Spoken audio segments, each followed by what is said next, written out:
I don't know why she autoed a minion. Don't RQ here. If you're ever, okay, biggest thing with Karma, do not RQ unless two things happen. Number one, if you can engage with the RQ and have your ADC hit once you RQ, it's good. So that's number one. Number two, if you can get two people ADC plus support, that's how impactful your cooldown is. Like you won't have another RQ for the rest of this wave. So you need to get this or this. Otherwise you're wasting your Karma R. So here, just Q, auto. I'm Daption, an ex-pro player for Cincinnati Fear, rank 2 on support, rank 14 on ADC on the NA ladder, and a CLOL champion. After years of competing at the top of North America, I've helped a ton of students finally hit their dream ranks by showing them what actually wins games. If you're serious about climbing this season, book a session and I'll help you see the game the way a challenger does. Stop guessing, start improving. For real. Lucian Braum into Jhin Bard, and they kind of like push third wave, and they're able to blow it up in Jhin bases. And I'm wondering if we should do anything about that, or if it's chill. It's like Jhin, I guess, doesn't really build Cole, right? Not really. So, like, that's weird. I think it's maybe like even worse if it's a different ADC that can build a Cole. So maybe it's like really like important we stop this like base. Maybe it's okay because it's a Jhin. I don't know. What are your thoughts? Are we like? I mean, just to start off, if I'm ever so, did you like blind the Lucian Braum? Yeah. Actually, I sent you these drafts like last week. I think actually. Oh, one sec. Oh, I sent you the game one for context. So we didn't even talk about this one necessarily, but yeah, they picked Bard, and then we did Lucian Braum okay. anyway. So this is like the worst matchup ever for you as Braum. I'm not gonna lie, because you can never, even if you land a Braum Q on the Bard, he can just portal away if he's human. So definitely would not recommend this matchup. Was there? We definitely went over this, but if there's like any of the enchanters, you should go any of them. Like Nami is fine, Milio is fine. I guess the concern was we have well, I guess they picked Bard and we went Lucian Braum anyway. And I understood that, like, I was like, wow, this matchup's gonna be shit, but like we felt like it was good for the game because of Mbessa, Jarvan, and Lucian has just turned out to be kind of a comfort for Arya on this team. So like we like to just we've been forcing the Lucian Braum, and we haven't lost on it, but we're kind of just hands gabbing people. So I don't know. It's I don't know if it's necessarily great. Like what? Okay. I guess what would you pick here in this draft? Do you see it? It's this one on the 17th. Yeah. I'll try opening it. One sec. It's this one, right? Yeah. You guys are game one. Okay. So everything's fine. You guys blinded Gnar and completed topside. That's all fine. And then they blinded Braum. Or sorry, they blinded Bard and they banned Ezreal Nautilus. Is there any reason for you not to go? No, Lucian's fine. It's like a mix up between Lucian, Ezreal, or Corki. Those are like the three strongest. And then if you really want to not be mobile, which into their team comp you need to have a mobile ADC, you would go like Varus or like this. It's like really bad. I like Lucian. But yeah, Lucian. We play Corki. We play Lucian Ezreal, so we just went Lucian. Yeah, so this is good. It's just whenever you're playing Lucian, you don't have to force yourself to pick the Braum, because what I'm seeing right now in your guys' draft is they have champions that are just gonna outrange you. There's no reason for them to commit to a fight that they don't like have to commit to. Syndra QE is like longer range than this guy's auto attacks. Bard ult on top of your like Lucian's head or your Azir's head should be like at least a decent chunk. So they have like a win condition that you guys can't really play against. Like your champions do not play well against outrange. So what I would recommend here is if you're gonna go Lucian, you either go like engage or you go enchanter. Because when you're going this, you're telling me you want to play a controlled team fight. Like they're gonna play a front to back versus you, which is not gonna happen. This guy's gonna be on flank, or she's gonna be on flank, and these three champions are gonna play to like throw their abilities and then run away, and then throw their abilities and run away over and over again. And as Braum, you can't really do anything unless they commit into you, and they might have committed into you. So that's why I really don't like the Braum here, because the thing you just mentioned, by the way, is a symptom of you picking Braum, because you can't do anything. You literally cannot do anything.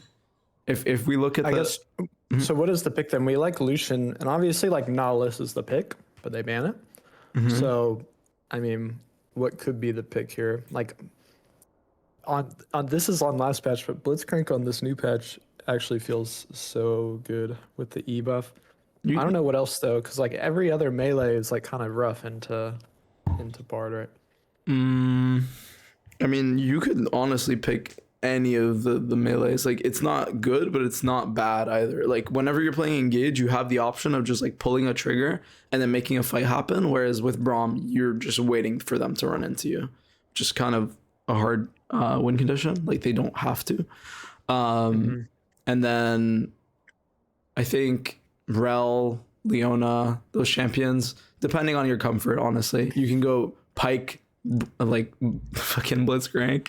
You can go Amumu. You can go like basically any engage support. Is just, you can't play a balanced support because this enchanter. Okay, so you got enchanters. Actually, I'm just gonna write the first letter. It's simpler. You got the enchanters that beat the balanced supports, and balanced supports beat engage. That's kind of what's a balanced support? Like Braum? Yeah. Like melees that don't engage? Yeah. So champions like Braum, Thresh, Tom Kench, like they have worse engage than engage supports, but they have way better peel. Alistar is another balanced support because he can engage, but his range is so fucking small that you have to quite literally use 2 of your abilities to engage. That's a really big what's it called? Cost to engage. And then what's Rakan? Balanced? Yes, he's balanced. This is interesting because I've thought of like this triangle before, but I've thought of it more like engage, enchanter, and hook. Because I feel like hook is like a different kind of like support, or like I guess melee versus hook, because like the hooks all have like their power budget in the hook, and then all the melees usually beat them because they like. So you're not wrong that they're different. Like hooking supports, they bring the enemy closer. So when you have a lower range, it's better to go a hook support than it is to go a like lockdown support. Leona is a lockdown support. Rel is a lockdown support. And what they do is they hold one person pretty much hostage. But if you have low range and you're playing lockdown and the enemy can kite back after you're engaged, you're fucked. So this is more of like, it's not necessarily longer range. It's just this fixes low range. This works better when you can kill one person in one round. Wait, kill one in one. Wow, I can't write. Sorry about that. But you get it. Honestly, let me write this out because it's pretty useful. Hopefully you can't hear that blender in my background. Okay, so that we can gauge beats chanter beats balanced beats engage, and then engage has hook,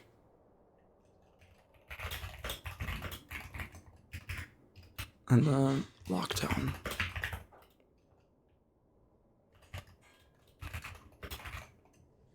So, yeah, so they have like an enchanter, okay?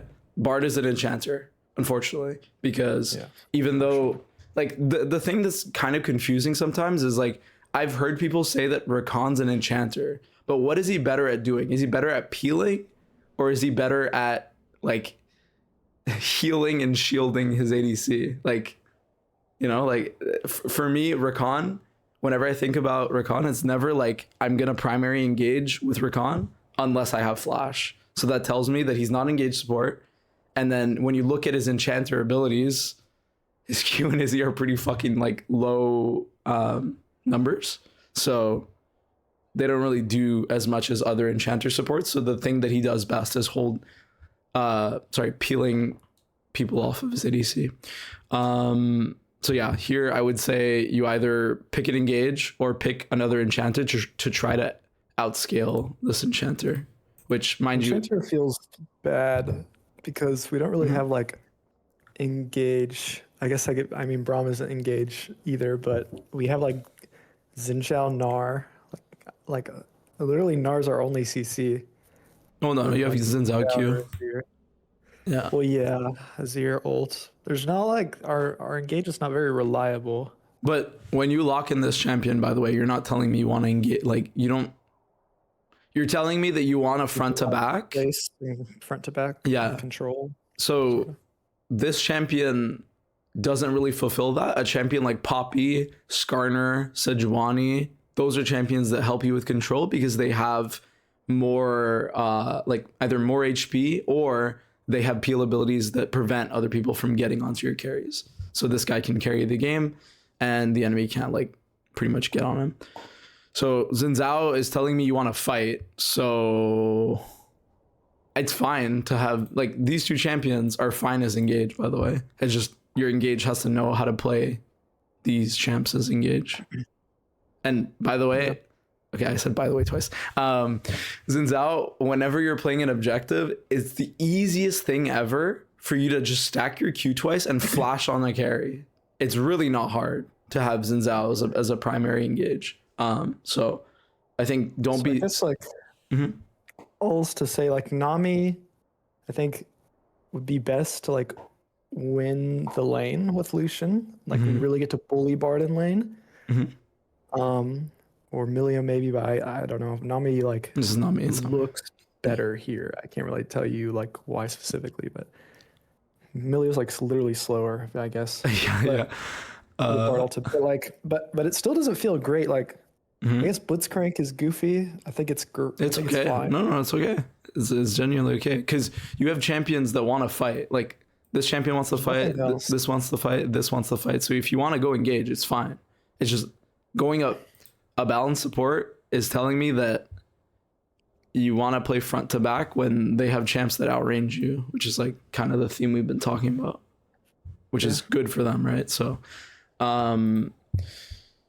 you can, okay, so the difference between Milio and, I mean, there's three. It's Milio, actually, there's like five, actually, if I'm being really generous. The three main ones, though, are Yuumi, Nami, and Milio. You pick Yuumi, Lucian when you want to like act. That's the best fist fighting support in the game, or not support in the game, combo with Lucian, because you give him double combat sums and you don't have to worry about you being two champions like and getting picked off. You're literally just one champion in one body. So the Bard can't just pick you off, whereas champions like champions like fucking Milio and Nami can get Bard ulted and then get caught off. So yeah. And then I didn't think about Yuumi. Unironically sounds like the best enchanter here. Yeah.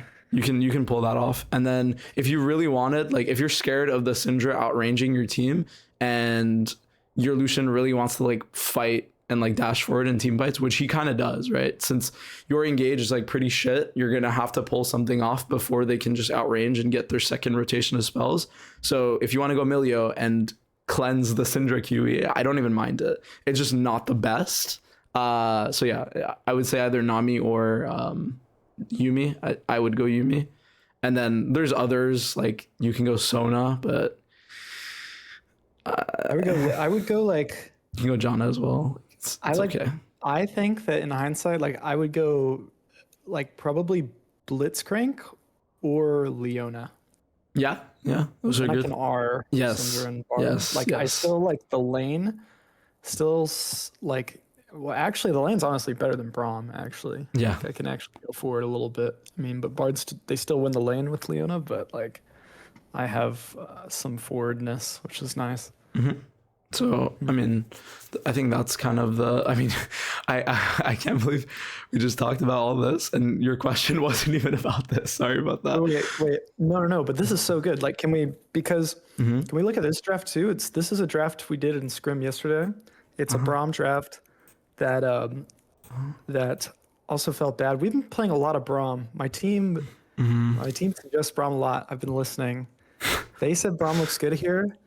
I said Braum didn't look good here, and I locked it in reluctantly, and then it felt awful. But like, yeah, it's not good. Tell me. Okay, so is this game 1? This is a game 1. Yeah. Okay, Ario's so not here. We got a sub 80. doesn't sound like you had a great time, but I think the draft is not. Well, I just slander Arya in my inclusion of people telling me to go Braum. I see. So Azir's down. Meta's kind of weird. I've heard a lot of people prio Mel over Orianna and like Talia, but I'm not too sure how that actually works out.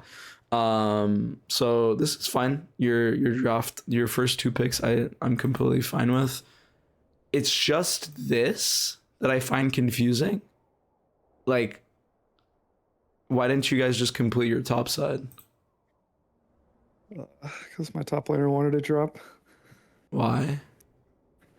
I don't know.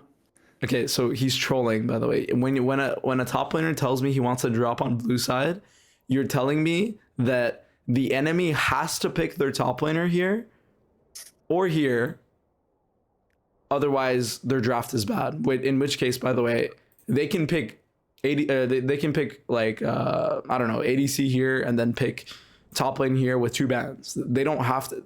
They literally don't have to pick top lane even until 5 pick. So this dropping top lane will not do anything. In fact, dropping top lane and forcing AD to play will make it so much harder for your ADC to play the game. Okay, so I just want to make that clear. Like, if we're doing this, obviously we're giving them bot counter pick on like both roles. Yeah. So it's like we get Giga countered bot, and we have to have something that's gonna like win the game top. And to be fair, like this Volibear ended up he really likes this matchup into Ambessa with Volibear. He went like 10-2. But we still lost this game, and we pathed down anyway. And it was like super losing bot lane and everything. I mean, yeah. So I don't know, like if Volibear top is like how you win the game. Okay, if he really wants to play Volibear and Ambessa's up, and he's like, okay, they're gonna pick Ambessa, they'll just pick the Volibear. Like I don't really know if Volibear is like, it's a good matchup in the Ambessa. I know that. It's just his top pick will not win you guys the game when you guys are playing 2 dash champs into this. There's just no way. Dash champ. While he's a dash champ. I guess Like he his takes all ult. the damage while he's R'ing. Yes.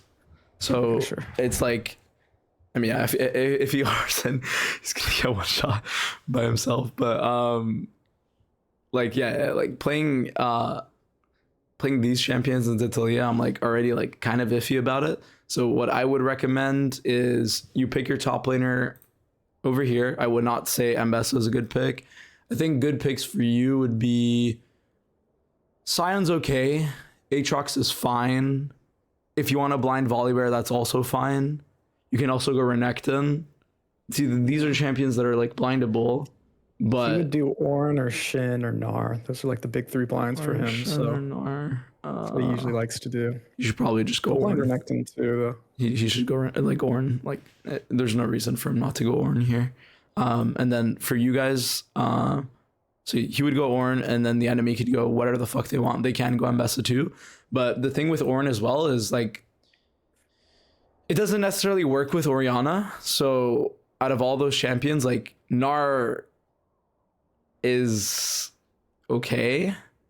It's just Gnar is an ego pick. Like if you think you're better than the enemy top laner, you pick Gnar. And then you'd be playing Gnar into Talia, which is like not optimal.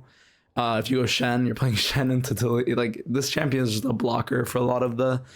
What can I pick here? Like regardless of like the top lane, like ADC, like draft order, like I picked, like we picked Braum here, and like we picked it because we said Wukong and Bessa are dashing in, and we have MF ulting. We have Braum shield for it. But like, I feel like with this comp, like we don't really have engage, and I Yeah. feel like it's more of a problem here with like I guess the last draft was Azir instead of Orianna. I don't know how much of a difference that makes, but like I don't know. I was wanting to go like I don't know what I wanted to do. Leona All-Star maybe. I don't know. It was tough. So Calm. you mean like considering the fact that you picked Varus here, or would you have picked top instead? I mean, I guess it's troll not to pick top there, but yeah, like considering that we picked Varus and they're showing in Bessa MF, and I mean, you need to go either Nautilus or Leona. Like those are literally the only two picks, and the reason why is in a team fight, if you're playing Leona into this champion, you drop R when she drops R, and she can't play the game. yeah, Nautilus is the same, but he has lower range. So I guess Bard too if it wasn't banned, but yeah, I mean, you guys. I was thinking Leona for the for that reason too. Actually, that's what I wanted. Actually, I wanted Leona. Yeah. Let me think. Anything else? Not really. Leah makes it so difficult. Yes. Like Yes. Leona is like what the last engaged champ left here that like doesn't have to interact with Talia E. So, like everybody else has to like dash through it. Well, Leona E Also, also like, dashes through it. So Well, yes, but like you have R, so you like yeah. you Yeah. can R instead and not like E. Yeah. To, like start a fight. I mean, Nautilus has the same thing. It's just his knockup is less than this R. Yeah. So they both have non-committal Rs. So I guess Leona also, I feel like the tankiness is valuable too. yes, 'Cause yes. I feel like Nautilus gets blown up here, and as Braum, it was ridiculous. Like it would be like, dude, Braum, you need to stand in front and No, carry the E, no. the MF. It's like, bro, they're one-shotting me. Oh my God. Yeah, no, Braum's that's tanky. not. Okay, also another thing with champions like Blitzcrank, hook champions that bring them to you automatically, not Nautilus, because he's a weird hook champ. He like pulls them halfway and then also goes halfway. These champions have non-committal engage, and what that means is if you want to pick off a target and then run away, wait for your next hook, you can just do that over and over and over again. Whereas champions like Leona, Nautilus, Rel, Amumu, those are champions. They have to go in. Like you put yourself in the heart of the enemy team to engage. So it's safer for you to play these champions because you don't have to like go in and kill yourself in game. So, yeah, I mean here, those champions are good. Other than that, did your Varus go on hit? I don't think so. Okay, good. Because if you did, we'd have a problem. Okay. You want to look at this, but I mean, there's not really anything you guys can do, by the way. Yeah, fair enough. Like they just have prowess. So if they want to base after third wave, that's their choice. And Yeah. we just like, are we supposed to, I guess, like push that wave? Because I guess we like just did 2 wave stacks, and Jim basically lost nothing. But like,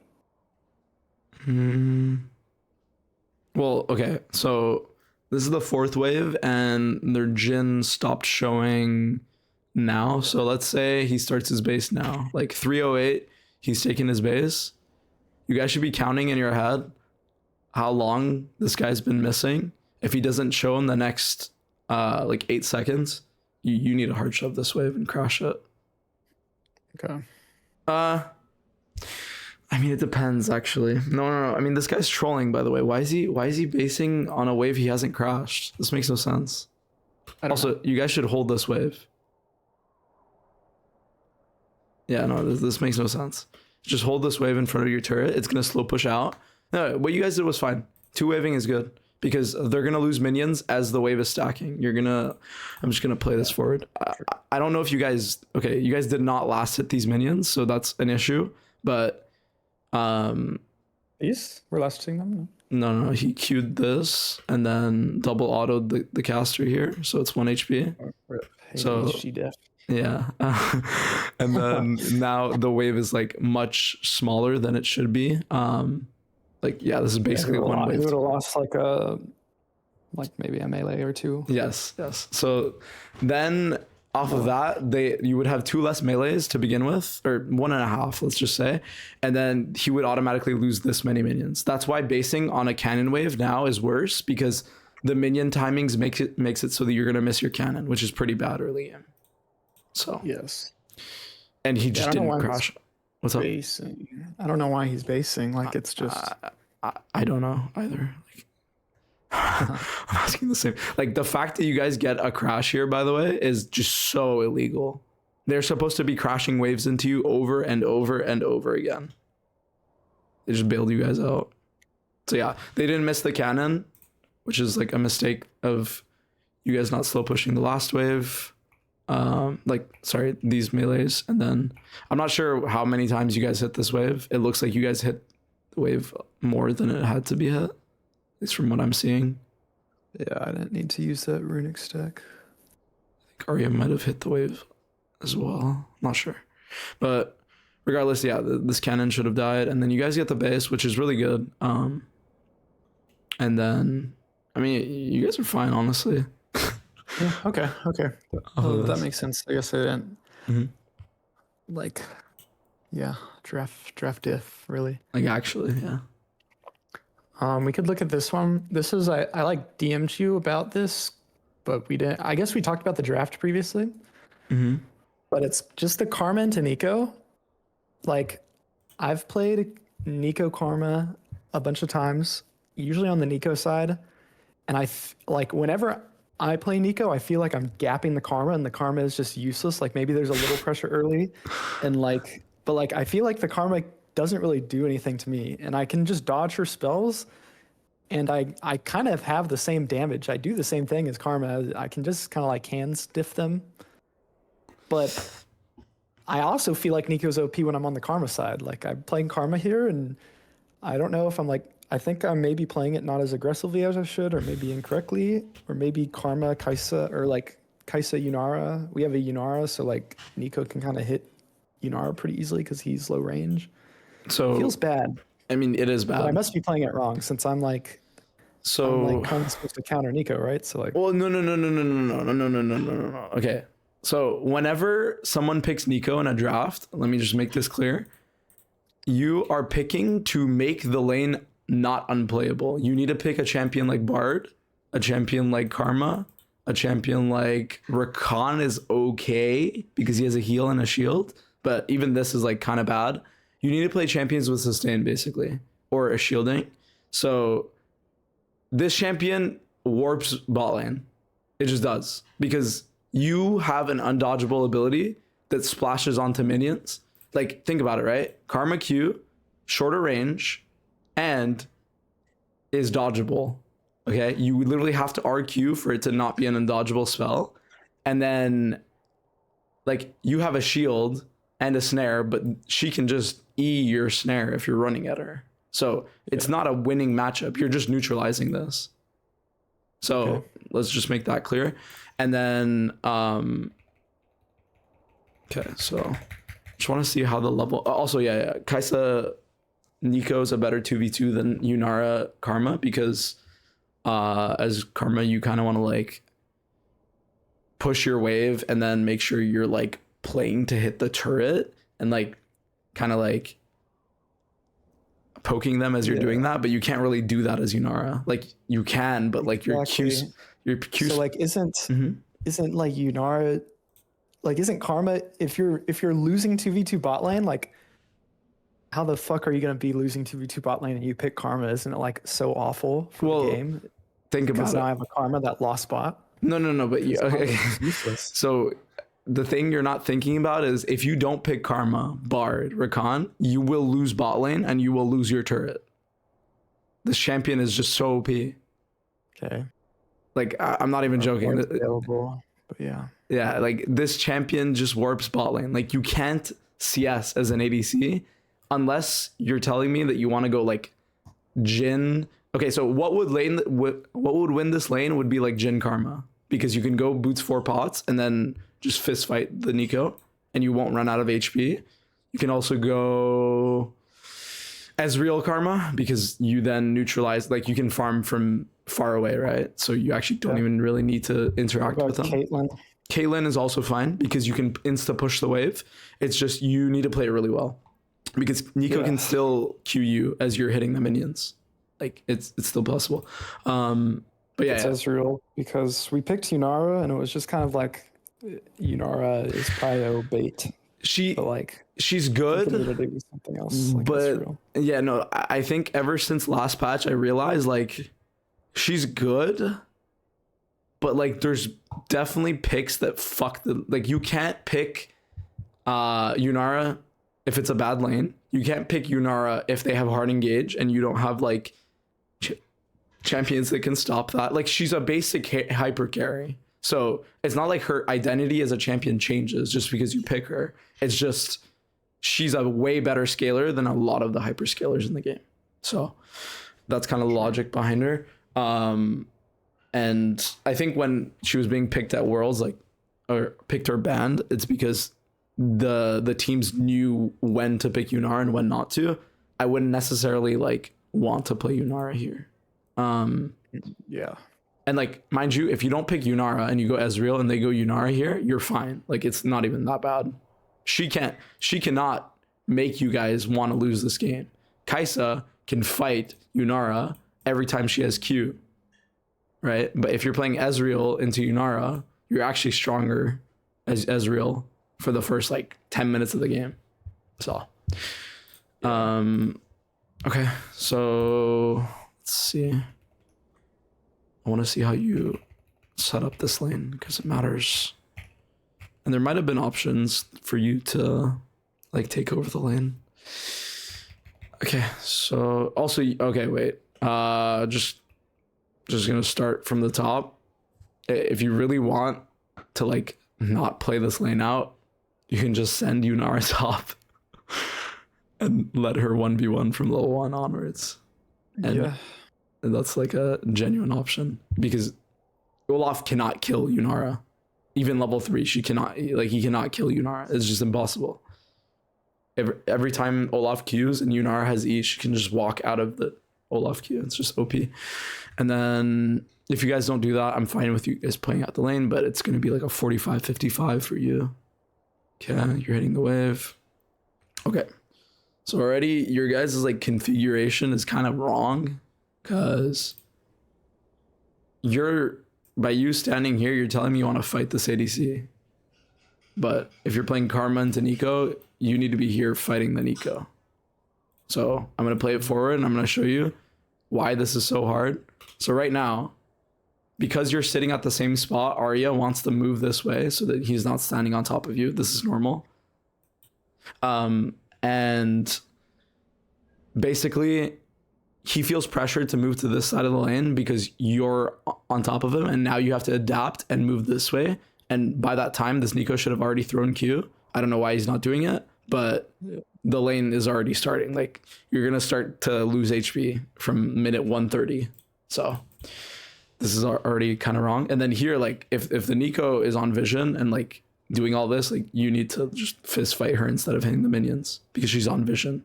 And you know that she's on vision. And she also knows that she's on vision. You guys both warded this bush at the same time. I don't know why she autoed a minion. Don't RQ here. If you're ever... Okay, biggest thing with Karma, do not RQ unless two things happen. Number one, if you can engage with the RQ and have your ADC hit once you RQ, it's good. So that's number one. Number two, if you can get 2 people ADC plus support, that's how impactful your cooldown is. Like you won't have another RQ for the rest of this wave. So you need to get this or this. Otherwise you're wasting your Karma R. So here, just Q, auto. And then you can either do that or ping Arya or tell Arya to just come hit the Nico. So I just want you to realize her first Q was 20 seconds after the lane started. And you guys can win this lane. She's playing it really badly. But Jesus Christ. Wow. Okay. So what this tells me right now is I love how she like transformed to like not let you see that she's half HP. Now I'm thinking long term. I'm telling Arya we're gonna play a sustained battle pretty much. You're gonna wait until you're level 2 and then you're gonna keep fucking fist fighting her. When she runs, she's gonna pot twice. She's gonna go to this much HP, and you have your 2 pots, right? So you can drive her out of the lane. This is the strength of Karma into Neeko. Also, she's playing it terribly. But yeah. So okay. You have Yunara Q running. Okay, there's something wrong with this picture. Why did you guys Yunara Q here? Okay, you guys should. This is for Arya mostly, but if you want to hard shove this wave and contest, you guys should hold Yunara Q, and then you should Q these minions, and Arya will have Q. It'll deal more damage to the wave because there's AoE, and then you'll be able to get level 2 first. And Kai'Sa doing this is so illegal because Arya has an auto attack reset, so it should not be possible. And now you guys lose. Okay.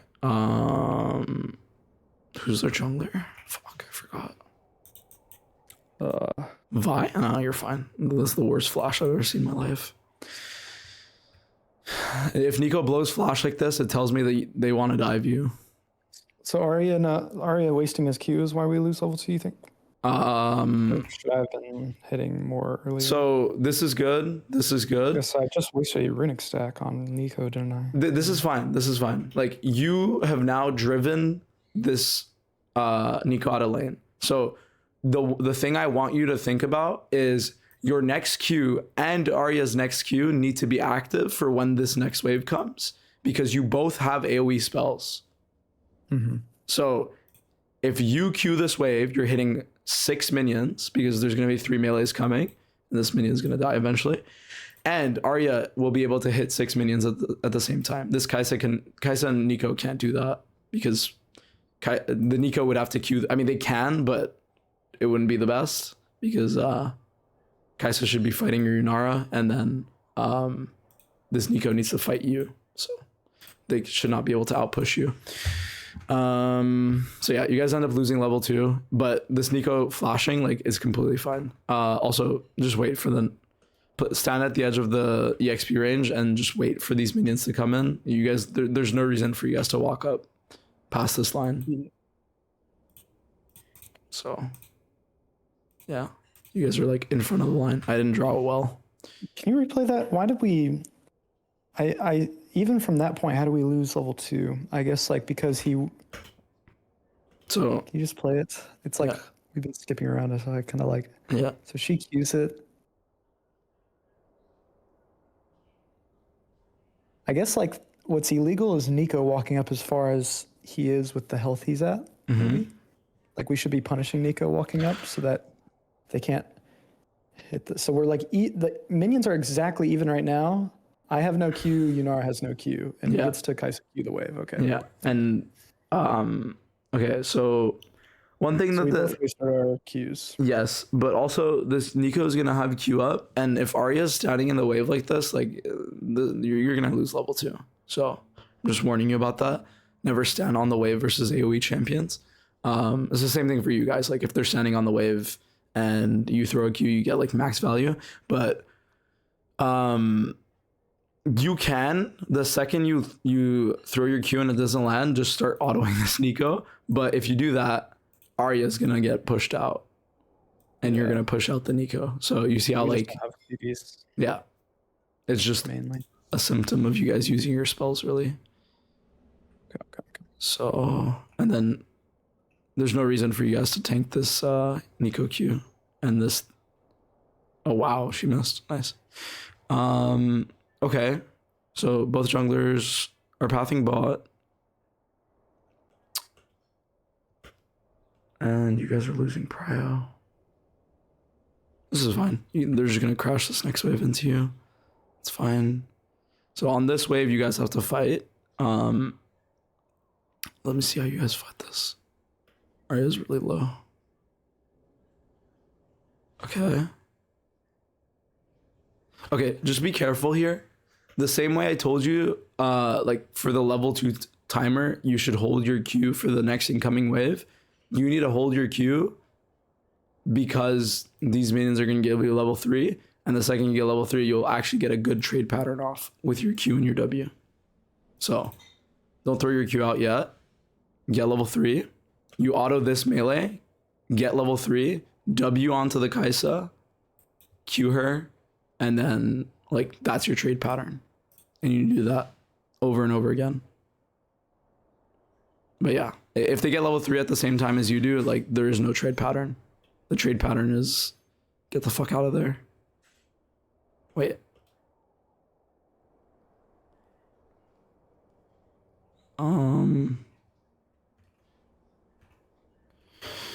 Okay. Just be very careful here with how you trade, because if they're fighting like this, who do you think you should W? Kai'Sa. Kai'Sa? I mean, I guess like considering how they're positioned, Nico. Yeah. You have to, because if you don't W the Nico, you're gonna.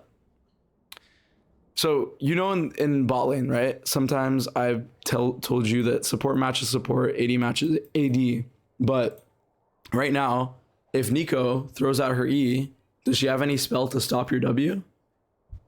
Yeah, no. And she's closer, so that tells me immediately that you want to W her. So as she was walking up, Wing is good. You can even RW if you're scared. Like, I don't mind it, honestly. It's fine, because you get yourself sustained, but you're also gonna lock her down. And if Kai'Sa walks up, then you can start walking towards the Kai'Sa. But it should never be Nico throws her spells and now I engage on Kai'Sa, because look at the HPs, right? There's no way you're killing this Kai'Sa. And any trade, honestly, that doesn't start on you is bad. Yeah, should we have even traded like on Nico though? I feel like she was running away. Yeah. So you should W the Nico, and the start should fight with you, because she's. I need to W her after she E's. Yes. Oh no, you can W her right now. Okay. So what should have happened was. Oh, that forces the E. Sure. Yes. So it relieves pressure on your Yunara, but because she's walking past the wave and she's fighting, you have to use a spell. So you don't have any other spell. Your Q is down and your E is down because you just use it. You just have to W. If you had Q here, I'd tell you to Q and then W and then RQ on top of the Nico, because she's walking past the wave, right? So this is telling me this guy needs to get X'd out even before she throws her E out. She needs to react to your W, not the other way around. So yeah, when you guys trade HP like this, it tells me that you guys are getting a early gank. Like you're forcing conditions because you're winning the 3v3, but you guys are not winning the 3v3. So this really makes sense. And now you need you need help. Okay, you really need help. Your Jax needs to open through bot. The Scuttle Crab, no. They picked Nico, and you have a hyper carry that needs resources, and you're the enchanter that's going to make that hyper carry scale. Your Jax has to open bot and make sure on this wave you guys don't die. Because guess what? If you guys walk up to these melees... Okay, so there's two things.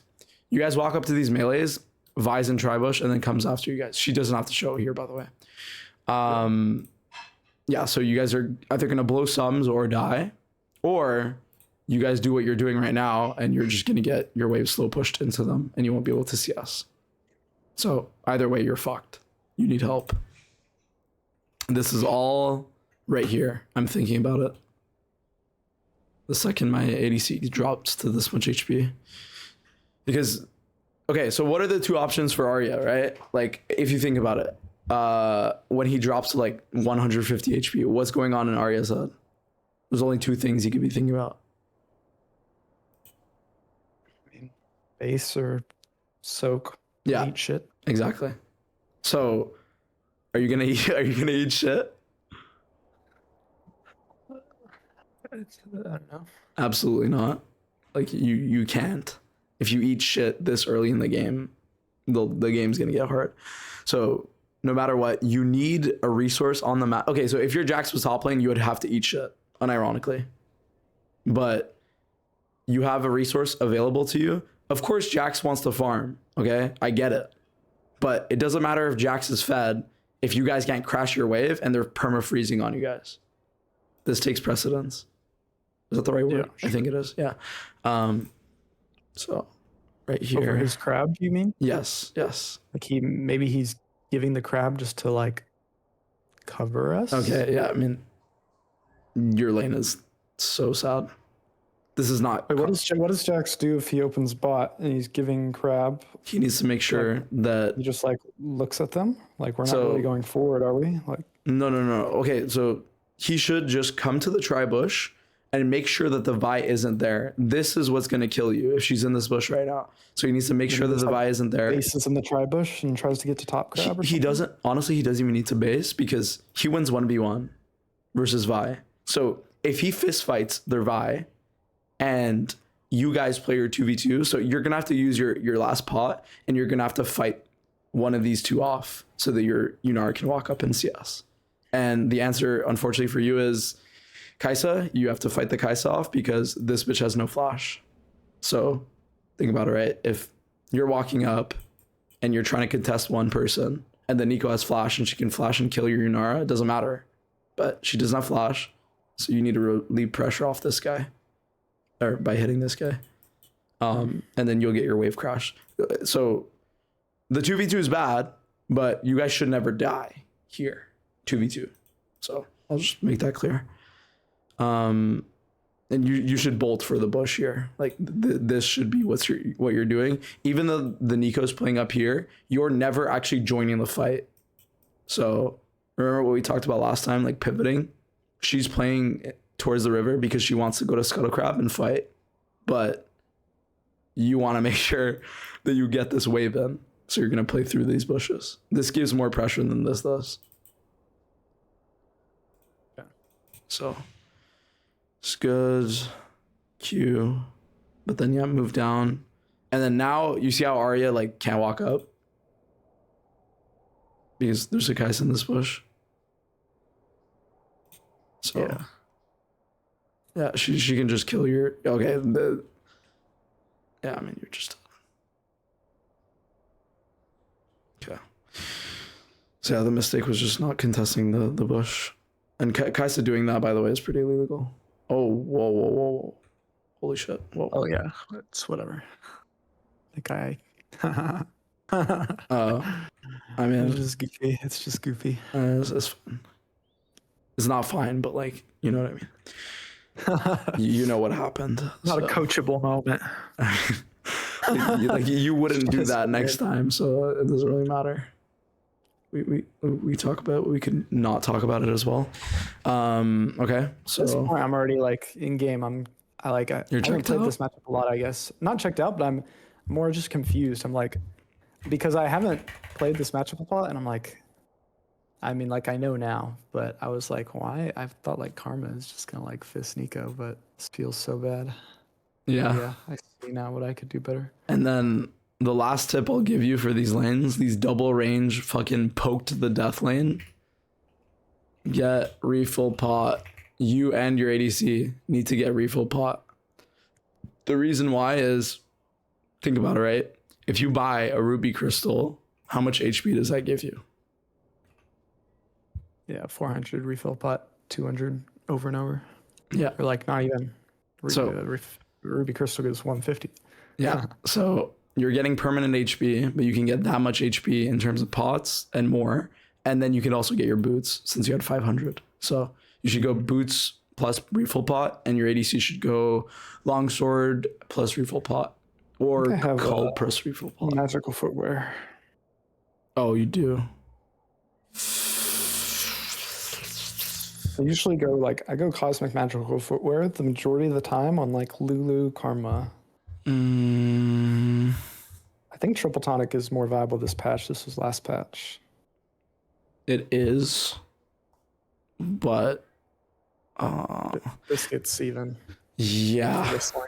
The most standard play is biscuits, but if you think the enemy is bad, you don't have to go biscuits. But I'm just telling you, like, you're egoing by not going biscuits. You're telling me that you'll be able to scale enough, scale up until 12 minutes for you to get your boots in time. So, but yeah, Yes, I am egoing it. I'm not thinking about the matchup enough. I feel like boots feels better the majority of times when I do boots over biscuits, but like I wasn't really thinking about that this is like a sustained battle in this lane. I mean, okay, don't get me wrong. Like, if you're playing Janna into Lulu and you don't feel like the enemy can pressure you, and you go, I mean, I honestly don't even know Janna runes. I'm gonna be real with you, but if you want to go Cosmic and like free boots, because you know that lane won't be that like hard, I'm completely fine with it. But these are the lanes where you're gonna fist fight, so you have to. Yeah. There's like no alternative. And then you guys hard shove this wave, and you're pretty homeless. Go ward. This is fine. Okay. At this point, like, It's not even. It's not over. It's not over. It's just harder. So it shouldn't have been. it's okay. Really just level 2. Oh shit! Wait, what? She just drops camps and wraps around. Guess. What? Oh, well, wait, what? Her top, what? But Her top camps are up. you're, okay, so what does your jungler do? Oh, Nothing. okay. That's bad. Okay, that's really bad. I don't know if he was already based when Vi showed. I don't know, that was Nico earlier in the Tribush, right? Not Vi. Yeah, it was Nico. So like we assume Vi's top right now, and I'm not sure why Jax did Raptors Krug's base, but like he didn't know where Vi was yet. he hasn't based yet, so he wants to, wait, Are you kidding? Bro walked from bot. Oh, I guess. Oh, he double crabbed and then went Raptors Krug's base. Okay.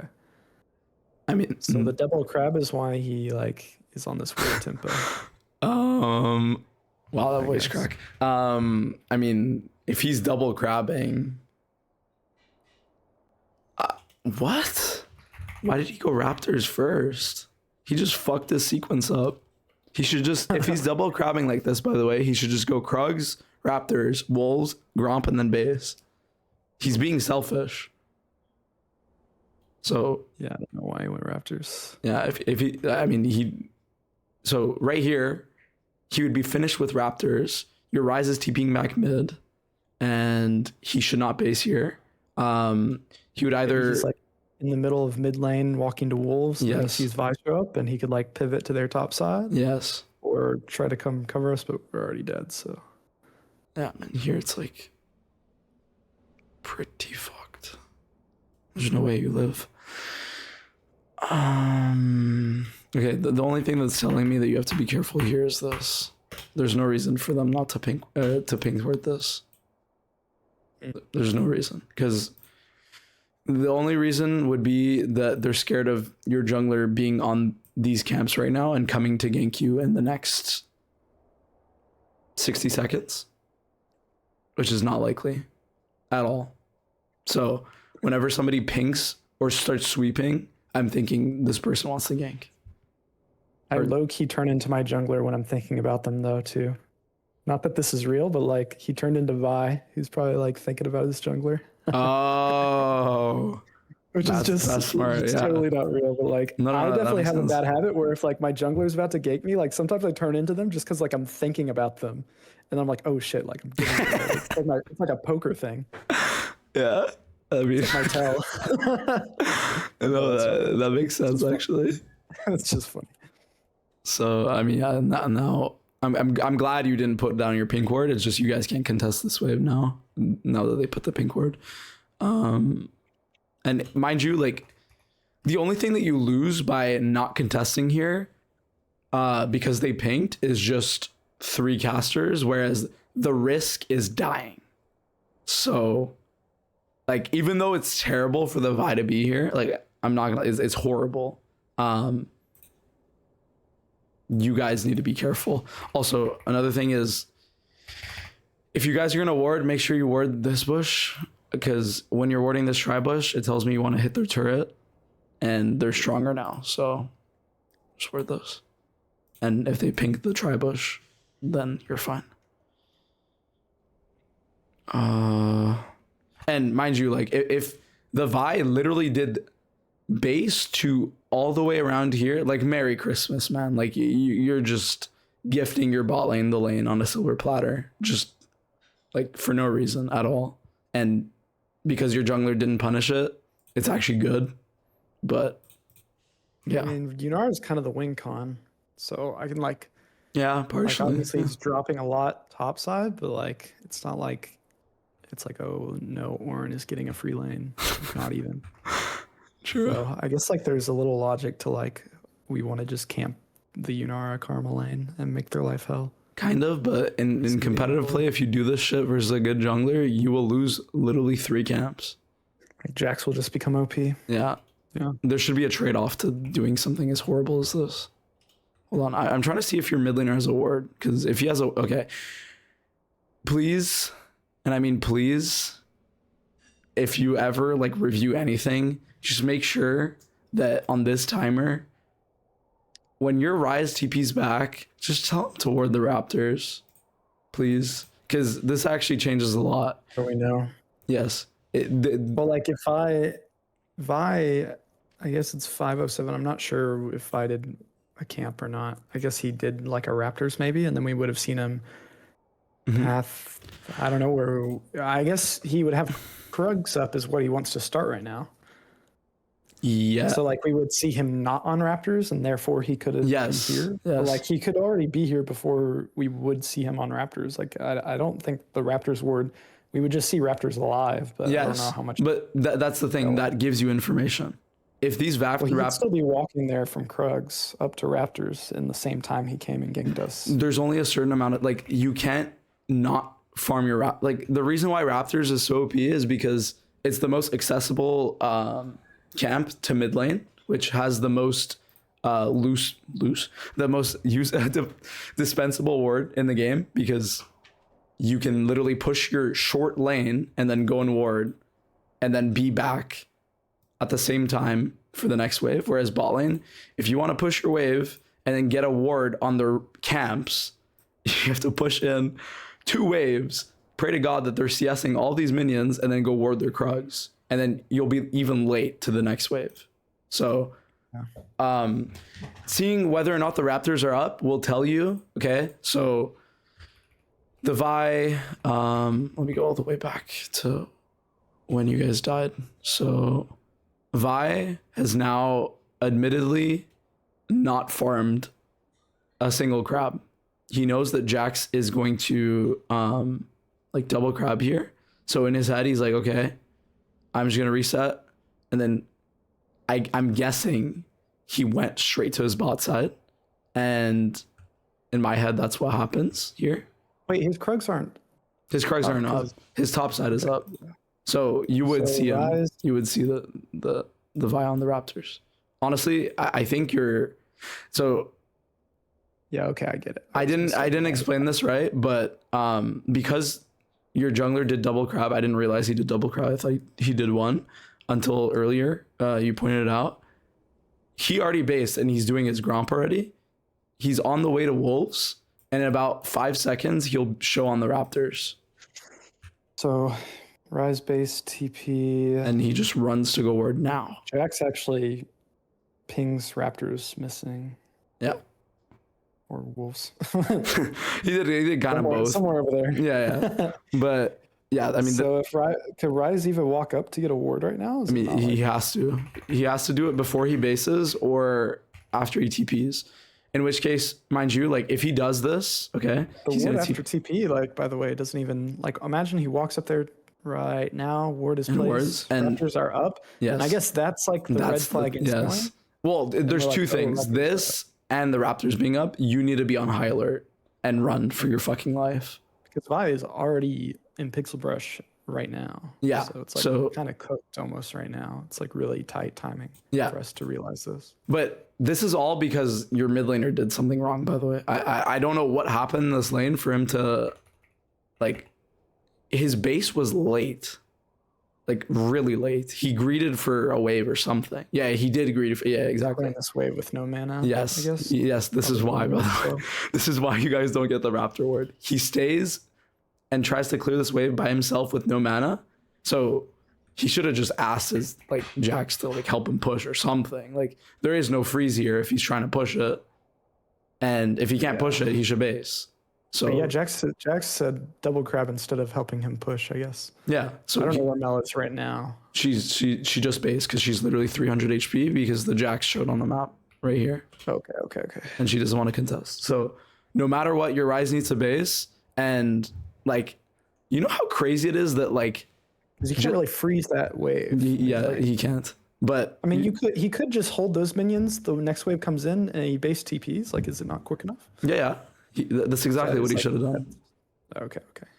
So But because he tried didn't, to like clear 2 waves Yes. with 0 mana, actually. yeah, and With no Jack help. and mind you, 2 waves. I just want you to think about it. It gives the jungler enough time to base and then clear his camps. So Yeah. he'll base. It'll take him like 15 seconds to do this. That's the first wave. And then it takes him 15 seconds. So it'll be around 45 seconds for him to base and then go and do both of these camps. And if your jungler or if your mid laner doesn't ward within that timer and sees that the Raptors aren't touched, you're actually vulnerable. So all of this is a mid lane thing. Well, your Jax could have also warded, but I don't know what he did. So let me go back actually. Because your Jax most definitely has a ward. Okay, so he warded. Wait, did he? No, your Ryze warded. Your Jax is sitting on a ward right now. Yeah. Yeah, He's gonna- warded the Raptors or something. Yep. He has Look a, at this lane phase too before we have to go. yeah. It's me playing Nico into Karma, and like we really fist. Yeah. Good, but like we don't ever. By the way, we would never look at a match where I actually win. I mean, I'm not judging you, so don't worry about that. But I No, but like I'm curious, like what you're I doing don't know. well. I think it might be helpful to like Yeah. like why Wait. why win the Saints so hard? Whoa. Oh, they like show everybody there. Yeah. I had a feeling something nasty happened for you guys to do this. I bring my my Poppy down here, by the way, and make him ward my bush for me. I like to do that when he's playing like weak side top and I'm Nico, and we can like have 3 wards for our lane and like really giga win. You guys should 5-man the spot bush, by the way. And you should Wait, take sweeper. My jungle mid actually wanted to, and I told them not to. It's fine Because for I you to was dead. think that way, but I just want, okay, think about it, right? If they get a ward on your top side, and let's say because you're not top side, they get control of this area of the map, and they split the map towards your Poppy, and your jungler gets to do this side of the map, who is it better for? Us, they have an Ornn too, so yeah, it's like I mean, yeah, but like if they're going Karma, like it's telling me that they want to like salvage this lane, which you should. But I mean, yeah. Also, the fact that the core he warded so late. What? He should be warding now. He warded now. It was like 2 seconds late. Yeah, you should only be able to get 1 round of autos off. And then yeah, they should also 5-man the spot bush if they really want to like fist fight.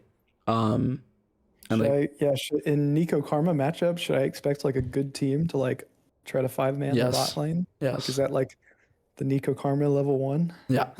Yeah, you literally, you have to get the middle bush. If you don't get the middle bush, so think about it, right? You don't 5-man this bot bush. They 5-man, they see that you're 3 and their support has sweeper, okay? They're walking this way and then you ward this and you see that there's 4 people here. Either you're gonna have to blow sums or you're going to die, which I hope doesn't happen, but on top of that, you will no longer have a ward in this bush. You will not have a ward in this bush. And unless your ADC drops a ward here, you will not have a ward in this bush. So Yeah. the Karma can walk all the way to this bush at the start of the lane. And Corki, I mean, they could do one thing, which is what you should be doing in double range matchups versus poke matchups, where you have abilities that can hit only one side of the wave. So Ezreal Karma does this. What else? Like not Lux. Think of another support that. Honestly, I can't think of any off the top of my head. It's mostly Karma, actually. Yeah, because let's say you're playing Ezreal Karma and your blue side, right? if you both stand on the side of the lane and the minions are coming like this and they're standing here, can you queue them? Nope. No. And then think about it. You're playing Ezreal, Nico. You can hit your Q through the wave, but can your Ezreal hit the Q through the wave? No. So you stand here, he stands here. And if it's the opposite, you stand here, he stands here. That needs to be the configure. So you remember last game when we looked at it and I said their Nico queued for the first time at 1 minute 50 seconds? And like, I just want to emphasize the fact that like, that is the most troll thing I've ever seen in my life. They should be queuing you before 1 minute and 30 seconds as you guys are walking to the wave. Like, I'll show you. Like, this is what should be happening to you. Like, unironically. So, this is good.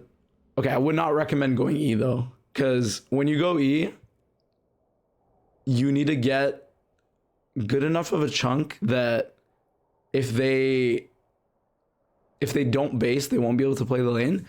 But the thing is, you can do this and get Q for your laning phase, whereas E is literally so hard to land. So Sure. if you really think you can kill here, you go ahead. But he's gonna pot up and he's gonna be up to let's see how much HP. He'll be up to like 500, which is like still playable. Actually, it's unplayable. He E-started. Never mind. This guy's fucking trolling. But yeah, he should Q-start. Yeah, there's. And then okay, Karma are cute. So what do you think I want you to do? Like fight. Yes. Okay, but so you do want to fight, but on Ezreal there's a condition you have to fulfill before you fight, and it's your Ezreal has to get passive. yes, he needs to get at least 3 stacks of his passive, so that when you're fighting, it goes all the way to 5, and you get max value for your fighting. Okay. So let him Q the wave 3 times, and then you go. She'll have her Q back up, mind you, but you can E here, mantra. and then yeah, she has no mantra for this entire wave. So fuck, I can't speak. Okay, so right around now, Arya should have 3 stacks, and yeah, this Corki is either dead to your E flash or he's flashing it. Okay, well. You just go for her because I. No, I it's can good. hit her It's with a good. Minion, Yeah, but this I is, could have E flashed to be really aggressive, I guess. Yeah. it's okay to not E flash. Like I'm fine with doing this because you win Don't wanna out risk on it. something. Yeah, you get something anyways, and like because you're not Q starting, they're gonna be able to play more of the lane because until 1 minute or 2 minutes and 15 seconds, you won't have your Q. So that's like Yeah. how many Qs? Like maybe 4 Qs you could have gone, but That's obviously. crazy. Yeah, I mean, Nico, I mean it. Like, this champion literally water spot lane. Okay, it's good. And the reason why I want you to go sweeper is because of this. In these lanes where you're double range and you literally need to take advantage of all these bushes, if you don't sweep this bush, they now know whenever you're in this bush, they don't have to be as scared. Whereas this bush if this bush wasn't warded, holy shit, they would not be able to walk past this line. But you pressure them off anyways, so it's good. Let me see. Sorry, what did you just say? If I had sweeper? So yeah, if you have a sweeper, okay, they That's cannot. something I could have done instead because I have my Poppy ward that bush anyway, and if I have Yes. sweeper, then I can like Giga control it. Yes, I keep my ward. and then you sweep whatever. I guess I warded their tri bush for the early cheese. Yeah, Yeah. but I think Arya We also actually warded. double So, warded- yeah, we yeah, double warded that tri bush, so like it's fine. wasn't even like necessary. I see what you're saying. Yeah, And, Especially for Ezreal, Nico, it's like yes, they're like we're gonna win this so hard. Just go sweeper and like Giga force them. sir. Okay, so here, don't be scared, like at all. So the Karma has no stacks. She just used her Q. The only thing she has is E. Okay, if this guy wants to CS these minions, he has to suffer for it. Yeah. Just stand where you are. You can hit the turret. Ezreal needs to be a little more aggressive. Yes, you both need it. It's just don't stand on top of each other is the only thing. Like you should stand here, he should stand here, or like you stand here and he stands here. But yeah, this guy is not allowed to CS these minions like this. Yeah, I mean, what if we're getting? We don't know where their jungler is. I remember that being a topic in game at this point. So like, I guess maybe we're a little concerned of being too aggressive, getting like level 3 or something. Who's their jungler? Sec. It's Pantheon. It's like potentially valid. We should have a ward. I guess we couldn't get a ward because they 4-manned our top side while we only had 2 up there. Like getting the ward was tough. It's just with these conditions, if you guys are scared of getting ganked, all you have to do is pot, and there's no way they kill you from full HP. We could have warded the Krugs and like. Yeah, you could have done that. We double warded Tribush. You know, maybe I should have had sweeper, but we also could have warded Krugs. Yeah, that's true. That was passing. That's a good Q. Good E. Good Q. Okay. So in the next 2 combos, this Corki needs to like take a bad base or die. So this is good. Word. And then okay. So let's see how you use your abilities. This is completely fine, by the way. I'm actually happy that she RQ'd. And genuinely, by the way, if you're getting RQ'd here, your Ezreal should be bolting this way, hitting these guys as they're hitting the minions. Obviously, let the wave come in. Don't like tank the minions. But now their wave is pushing out. Don't touch this wave. Do not touch this wave. Because their wave is pushing out and they have no pots left. Actually, she has a pot left, I think. They're not going to crash this, so we can freeze it on them. Yes. But I guess we're thinking about Scuttle coming too. Fuck. No. When you're playing lanes like this, there is no Scuttle grab. So remember last game when I was saying like you take precedence over the Scuttle crab? I literally mean it. Like you need to make sure that you get out of this lane with either a lead or not behind. There is no. I guess also like another consideration is like, okay, say we don't touch this wave, it comes into us, and like we essentially have a freeze on them. Their bot can move for Scuttle, but like it's in exchange for us maintaining the freeze. And I guess we could even like, I guess J4 is he's gonna give up that Scuttle, or can we move off the freeze? And just, so what should happen? So your jungler 100% needs to just open through bot, please, for the love of God. If I see him open through mid, I'm gonna get mad. But so he's gonna open to Tribush, okay? If their jungler comes and tries to fight Scuttle Crab, you can leave. So you're gonna leave, and they get a chance to like try to break the freeze, but Arya's still here. So it's not like they're gonna get off scot-free. But if you have a freeze and your jungler is calling you to Scuttle Crab and their bot lane is also moving, it's actually better for you because you get a freeze. If their bot lane double moves, yes, you just give the crab. Yes. And yes. J4 goes top crab, or yes, does whatever, and we just keep it pushing. Yes, you guys literally matter 1,000 times more. Unfortunately. Well, not unfortunately, but you gotta. So this is good. Because we're Ezreal Nico and he's Jarvan. Is there like any jungler where that changes, or like Ezreal Nico is just the like ultra precedence? I mean, obviously you probably wouldn't pick a carry jungler or whatever with this. Yeah, that's the thing. Anyways, so like your draft the last game is also weird because you have a selfish jungler, but then you have a stable pick top lane, a stable pick mid lane, but for some reason like your Ryze was behind on tempo on the first 5 minutes of the game. So that's not normal. That's why you guys actually got ganked. Right? And your jungler, like at the very least, if your jungler is selfish, right, and he wants to go to Scuttle Crab and their jungler comes here and breaks the freeze with their bot lane. Okay, sure. Your jungler can go and double Scuttle, but at the very least, he needs to ward these Raptors. That needs to be like a goal for your guys' team.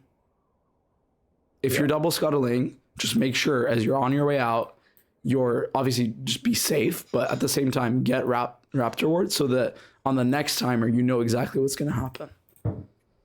So, right here. There's no way they're Pantheon spot. Wait. Whoa. Why are we basing? What's going on? Why are we basing? Ezreal wants tier. No. That's what he said. No. There's no I want here. Nope. Nope. Just keep fisting. Yes, you guys have better conditions than them.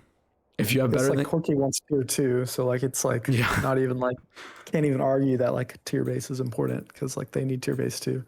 Okay, I won't lie though. His mana is unnaturally low. He should have half mana at this point in the lane. I have a feeling he might have like either W'd too much or like E'd at the wrong time. Like he should have enough mana to play at least 4 more waves. So the fact that he wants the base here is like understandable, but your lane is super fucking strong in the first 4 waves. You cannot forego this wave. You need to squeeze them so far that they have to take a bad base. And you guys can do that, right? So you guys basing is like giving them the ultimate like get out of jail card.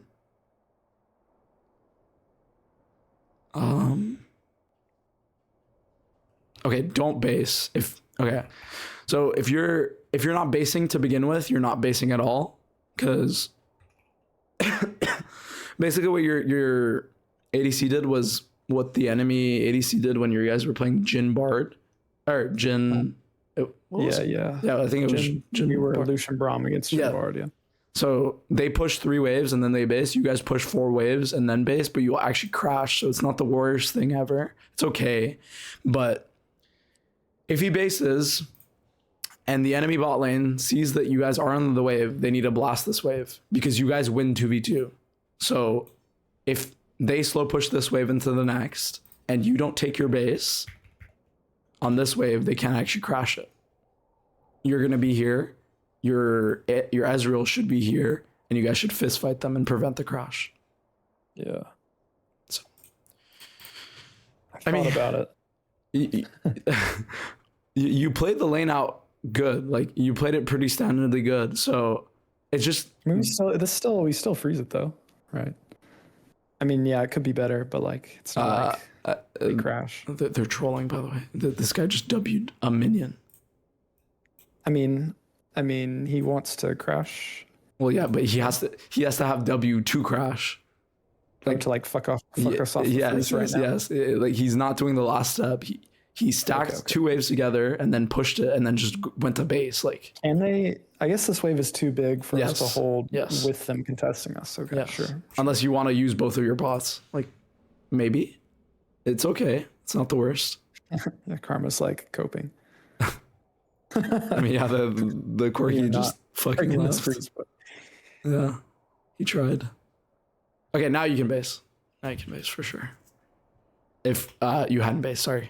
Yes.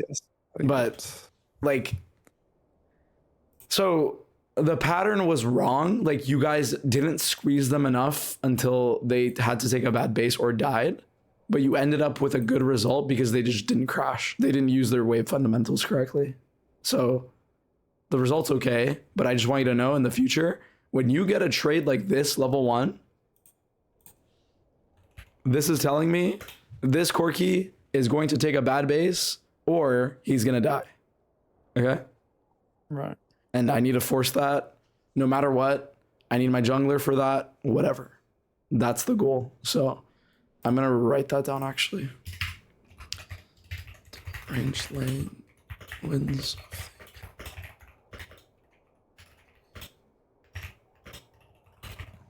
I mean, that one's really obvious, but like if you kill them, they lose.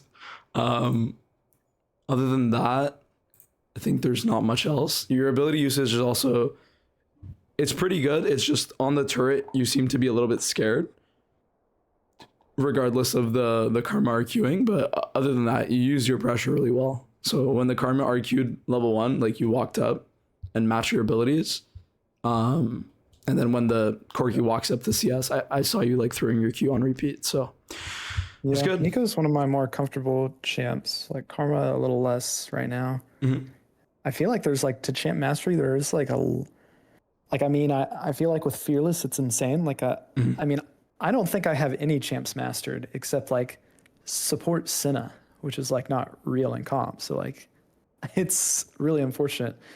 Like I feel like it takes hundreds of games to like, I mean, maybe not hundreds of games. I just like, I need to sit down more and VOD review them and like think about like specifically how to play the champ into every matchup.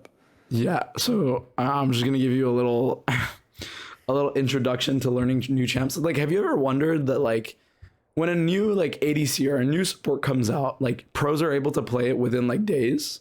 Isn't that weird? Yeah. It's just because they spam. You need to spam at least 20 games in the first 3 days, and just doing that will give you a base understanding of the game. To top it off, you need to be like reviewing your laning phase to see what abilities do what, and like learn how to play off of that. That's how the pros learn so easily. So it's like cramming for an exam, pretty much. Sure. So Yeah, because I feel like I'll spam a lot of games, but I guess I don't really VOD. When I do VOD, I think I'm not like maybe always VODing the right things, or like I don't even know what to look for. Like, can I ask how much like when you were like maybe I don't know if it's different now versus like when you were like maybe a year or two ago, but like do you go into like do you have a set routine for like solo queue and VOD review and like a productive like solo queue session? Or are you just kind of like playing a few games and like VOD them, like whatever feels right, whatever you have the energy for? Like what's like your split between like, I guess like how many games of solo queue a day do you think are like, is like good? And like what's your split of time between like actively playing matches and like VOD reviewing them? So I don't understand what I'm supposed to do. the best case scenario, which is literally impossible, is for every game you play, you review the entire game. It's impossible. It genuinely is. But at the very least, when I'm trying to like really focus on like my comp play or trying to be better at a champion, I just sit down in blocks of the game and I'll play like one game, review the first 8 minutes, next game, play, review the next 8 minutes, and like just do that over and over again until you feel like you can match a pro player in the first eight minutes. And then you can move on with the next like 8 minutes of the game after that, you know? And so for me, it's when I'm serious about like reviewing and like grinding, like I do genuinely like play 3 games, review 3 games, and make sure that I'm getting everything down, apply it into the next game. If I can do that right on the 4th game and do everything I just learned, then I'm happy for the day. Genuinely. 4 games. It's usually not just 4 games, I'm not gonna lie, but sometimes it's like 8. Sometimes it's like 12, but sometimes it is 4.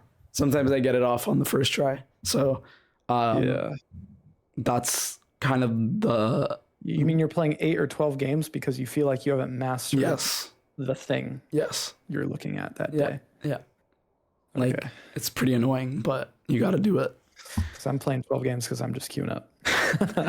Yeah, don't do that. At the very least, one thing I will say, like, don't rush yourself into it. That's like doing like getting off of drugs cold turkey. It's not gonna work. Not that I would know, but you basically have to ease yourself into it. Do like one VOD review a day, 8 minutes, maybe 5, maybe 3. Like it doesn't matter how much time it is. You just have to start. That's the hardest part. Yeah, definitely. I felt like I've hit a plateau a little bit with the coaching. Like it's like the initially starting coaching is a little like a nice buff, but I don't think it's anything on you. It's just that like, you know, I'm not really disciplined with my VOD reviewing and all that stuff. Obviously, it's like, yeah, it's the annoying stuff. Yeah, to an extent. I feel it. I feel it. Don't worry. It's less fun than just clicking. play, Yes. And you play League to have fun. So it's like, it feels counterintuitive low key, but winning is also fun. So that was okay, I'll give you my actual motivator. Okay. The thing that made me want to improve the most is me seeing people that are less qualified than me be higher up than me. So Yes. there was this one player, I'm just going to drop his name. I don't even think he plays League anymore. Like 2021, I was trying out for a team, and it was wild card, and the head coach at the time was telling me like, oh, like Daption, like you're in contention with Jonathan Furlong. He's really good at Bard. And my champ pool was like Lux, Senna, Yuumi. So mind you, like I didn't really play that many champions. And I played versus him in solo queue. I lost to his Bard. And I'm not even kidding you. When I lost to his Bard, I was so fucking mad because this literal like 34-year-old unk with a child was beating me. And I was mad. I was genuinely fucking pissed. So I went into game. I reviewed my games. I tried to force myself to play like Nautilus Leona, and I actually got the spot. So sounds judgment. It sounds like I have a vendetta against that guy. But Jonathan Furlong, I got nothing against you. It just I didn't want to lose to you. So yeah. Yeah. Just try to find someone who like pisses you off. Okay. No, yeah, I honestly, I did that when I transferred my current university, but honestly, hitting challengers made me complacent, but I've dropped a few hundred more LP, which is good because now I care. Now Yeah. I'm mad, so. That's good. No, that's good. Yeah. And like the times where you're the most like not productive, but like you really improve the most is when you have like such negative emotions. Well, not negative. It's just like you want to get better because you don't like the situation you're in. It's a good short-term motivator. For Yes. sure. Yes. So I think keep at that. Like you can do like 3 minutes one day, 3 minutes. That's it. And like, Yeah. just focus on like, for example, walking up on timers where the enemy like tries to CS. Like you did that really well this game. So if that was your goal for the day, I'd be happy on the next game. You know, like I can do this correctly, and then so on and so forth. Yeah. So I think I'd love to VOD some like solo queue games too. I feel like it's different though. Like literally like getting Yes. better at comp and getting better at solo queue. It's Yeah. different. It's kind of frustrating because like getting better at solo queue, like I don't even know if I care about getting better at solo queue outside of like other people care about it. Care about your rank, right? So I also have felt like your that. credit score. Yeah, you're good. That is true. But I think one thing that will not motivate you, but I think playing until a point where like you feel good about your rank is really important. Because if you ever drop to like, let's say, I don't know, like if you're 1200 LP and then you're like, okay, if I drop to like 300 LP, I'll like quit league. And then you drop to 300 LP, it'll feel fucking terrible, right? So I want you to care to a certain extent. And like other people's opinions don't matter, but other people's opinions will influence the way you feel about yourself no matter what. So it's kind of bullshit for me to say don't care about what other people think. It's impossible. It's literally impossible. So Well, yeah. I mean, more so like literally like, you know, I'm not sure what my university is going to be doing, but like potentially I'll be trying out for ACL teams next split or whatever, hopefully. And like, you know, if I pull up with 500 LP, it's like so cringe. yeah, Like- that's true. Yeah. People are not going to take VS seriously. Like, even if that's not like real, it's just like, it's what we do in this community. Yeah. And I Yeah. mean, I don't necessarily blame people, I guess, because like, I mean, Yeah. the jobs only take people with bachelors and like, Yeah. you know, that's not always necessarily like proof that they're good. Like there's people without bachelors that are good and people with bachelors that are bad. And I Yeah. think same thing goes with LP. Yes. Yes. It's the easiest, fastest way to like filter people. Yes. Okay, if you want, you should genuinely like if you want to prepare yourself for something like that, just play on an account where you're playing to just get the highest LP, play the safest possible, play to just like you don't have to do anything to prove yourself on that account. You don't have to do the concept. Like you just do what you know gets you LP and you will get the LP. Like don't worry about that. Well, Yeah. do worry about that, but just only on that account. So you should have an account where you're like fully focused. Well, not fully focused. You're like fully focused on doing and reviewing the certain things you're reviewing. But you have another account where you're like, I feel good about this. So I think that'll definitely help you feel better. Do you think that, I mean, for me right now, sorry to like No, you're be good. drawing this out, but like for me right now, that's like, it's like like my most comfortable champs are like Senna and Janna support. Mm-hmm. Do you think that's like real? Because I don't know if I'm like I feel like I've hit a ceiling at like 700, 800 LP. It's kind of like, I mean, like I've peaked like 880 or whatever. Like I feel like my ceiling has kind of been 800 LP.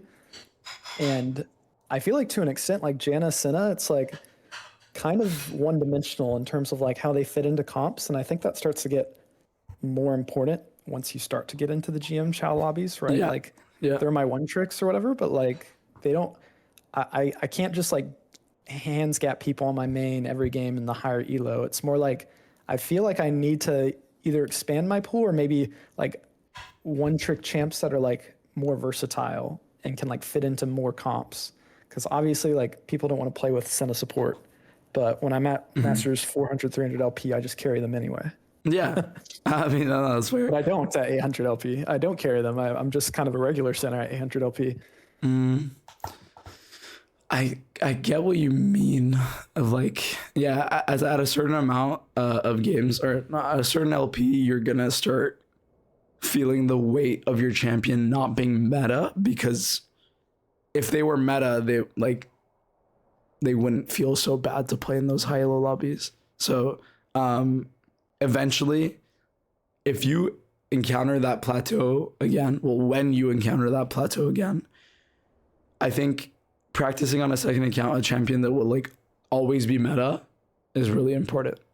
That will help you achieve your goal while also learning new concepts or like applying new concepts. So like, let's just say, okay, you really want to get good at Karma, right? Because she'll always be in the meta, or Lulu, or I don't know, Nami, or Nico. Those are champions that will always revolve around in the meta. Champions like Senna, Seraphine. I guess Alistar is what's come to mind for me. Yeah, the champ's really good. And I feel like it's similar to Janna in a lot of ways, except like engage and melee tank, yeah, which is meta. yes, you can like playing It's out. more agency. Yes, it's just in the first 3 levels you don't really have an agency, but until level 3, sorry. But yeah, if you don't get solo killed in the first 3 minutes of the game, you'll be fine.